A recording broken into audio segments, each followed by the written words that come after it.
Good evening. Happy Wednesday.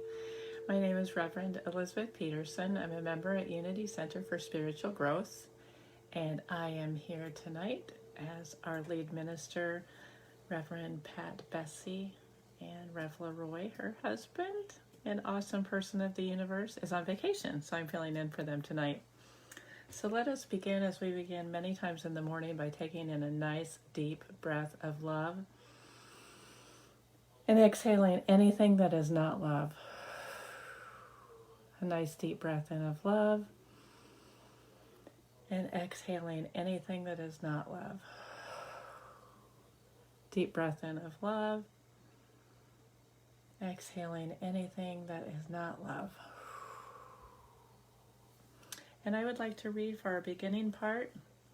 I'd like to read from Richard Rohr's meditation this morning, A Disruption of the Spirit.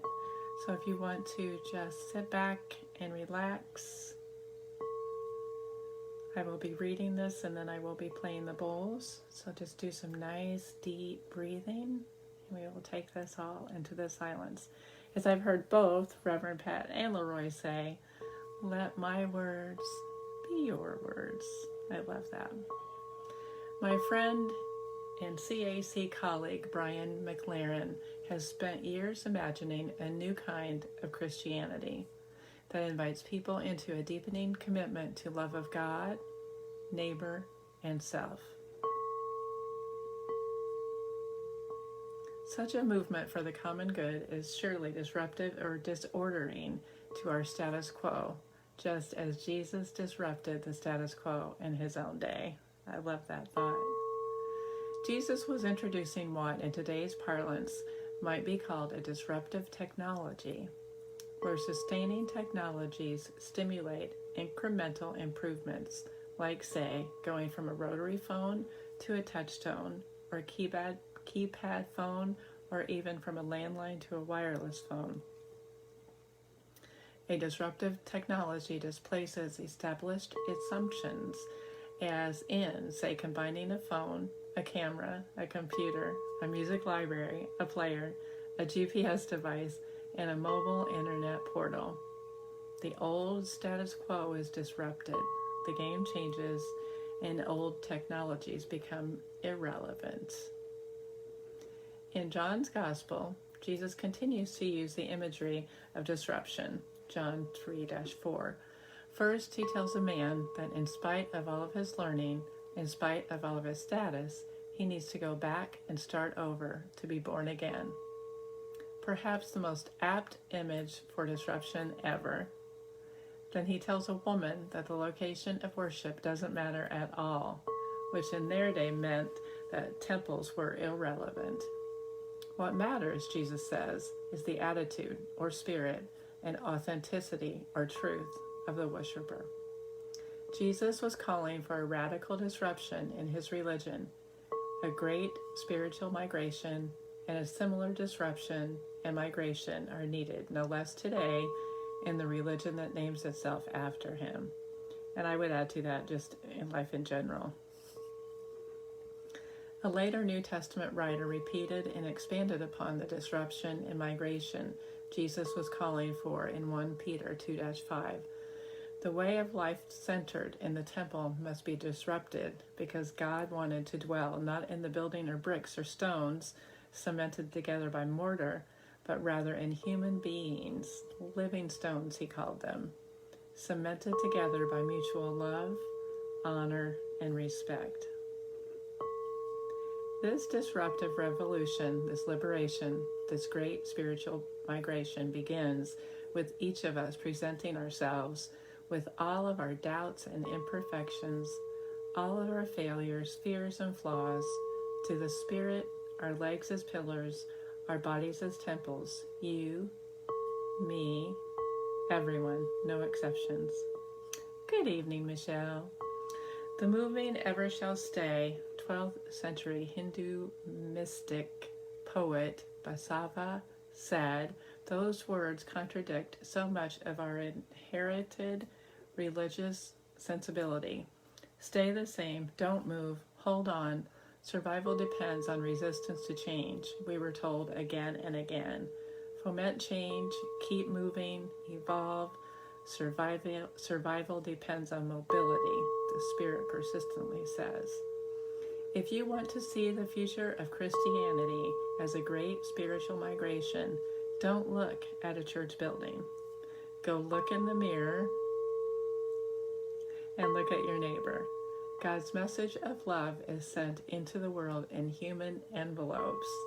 If you want to see a great spiritual migration begin, then let it start right in your body. Let your life be a foothold of liberation. And let us take that foothold of liberation into the silence.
Nice deep breath in of love.